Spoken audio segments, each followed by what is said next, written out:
is Rock Station, Rock 108. This is The Ed Show. Good morning. And 9:07, 75 degrees. The show brought to you by Anytime Fitness and the 5 Point Shopping Center. And with me right now is our video game expert to get us caught up on everything going on in the world of video games. Hodge, how are you doing today? I'm doing well. Good deal. Now, off air, you were telling me you've spent a lot of time with GTA 5. So much time. The billion-dollar grossing game. Probably more now. I haven't checked the sales stats on it, but yeah. Last week I said that analysts were saying it might break $1 billion in the first month. Well, it blew that out of the water, made $1 billion in its first 3 days. That's amazing. Yeah, and not only that, it made $800 million in its first 24 hours of being on sale. To put that in a little perspective, the last game to break that much money that quickly was Call of Duty Black Ops 2, okay. And it made $1 billion in 15 days, not 3. Take that, COD Blops. And that was the record. And to put the first day sales, $200 million was about the amount that Avengers made in its opening weekend. Wow.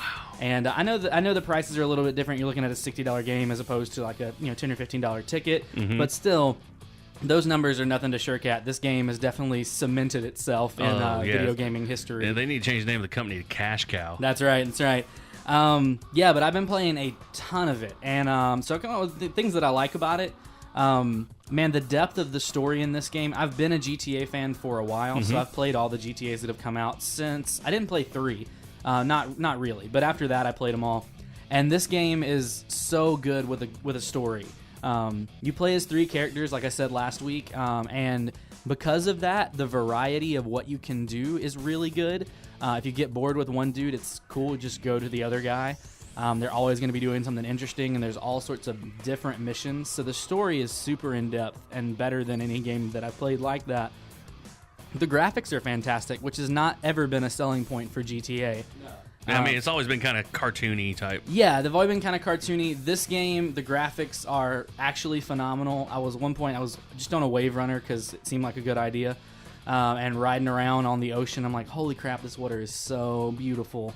And so because of that, I mean, it becomes this game that you really get sucked into, like the environment and what's going on, and you really you want to play that next thing, or you don't even want to do a mission anymore. You want to go to the shooting range, or you want to go run a triathlon, or like that's all stuff you can do in this game. Okay. And so you find yourself just kind of messing around, and you're like, oh, there's actually a story I'm supposed to be playing, which I think is a good thing for that kind of open world game.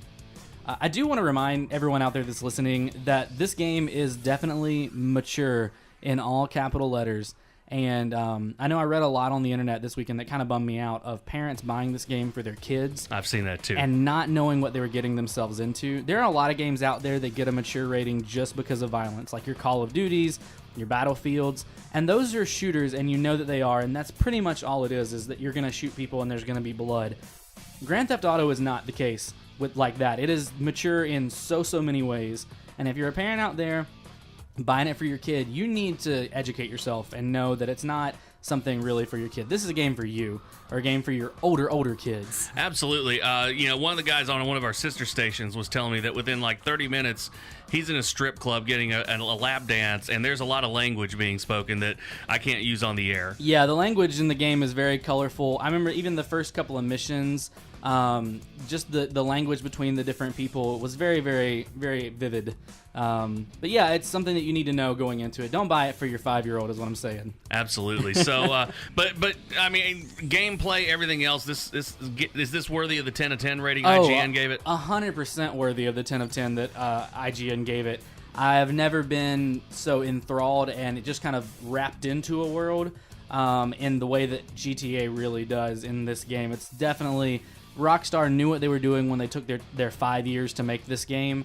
And they deserve every bit of that money. Good. Now, real quick, new stuff coming out this week? Yeah, the new stuff coming out. You're going to have FIFA 14. That was the soccer game that you mentioned. Mm-hmm. Now, that's coming out on Xbox 360, PS3, but also Legacy Editions, which have updated rosters, but not updated gameplay for all of your older systems. So your Wii, they're putting out a PS2 version of this game. Really? They're putting every platform is getting some version. Now, they're not going to have the updated gameplay, but they're going to have the new rosters. which in my opinion is just a money grab. So if you want to get it on the PS or the PS3 or the Xbox 360. Also, Call of Duty Black Ops 2 Apocalypse DLC, which is actually the last DLC for this game. The map packs that they do is coming out for PC and PS3. I'm assuming it's already out for Xbox 360. That's typically how it rolls. So if you're into that, get that. And also Scribblenauts Unmasked, which is a DC Comics adventure game. If you've ever played the Scribblenauts series, it's kind of puzzly. You create things out of nothing, and this one is built around DC superheroes, and it's coming out for the PC, the 3DS, and the Wii U. So okay. That's that. So a lot of new releases still in the aftermath. Hopefully, I don't think any of those are going to get 1 billion in a week. No. Although, I mean, I know FIFA is very popular, especially overseas. Yeah, it is very popular, and it's gaining popularity over here. And but yeah, it's going to be a big one. I think the next big one we're going to have to look out for is NBA 2K12, which comes out very soon. So we'll be talking about that in the weeks to come. Good deal. Well, lots of good stuff coming out there. I know we're going to let you go and rest your thumbs a little bit. That's right. Dude, you got some calluses there we need to work Probably on. do, yeah. All right, we'll be back with more from Nickelback, also Korn and Bush. Right now, here's Metallica on Rock 108.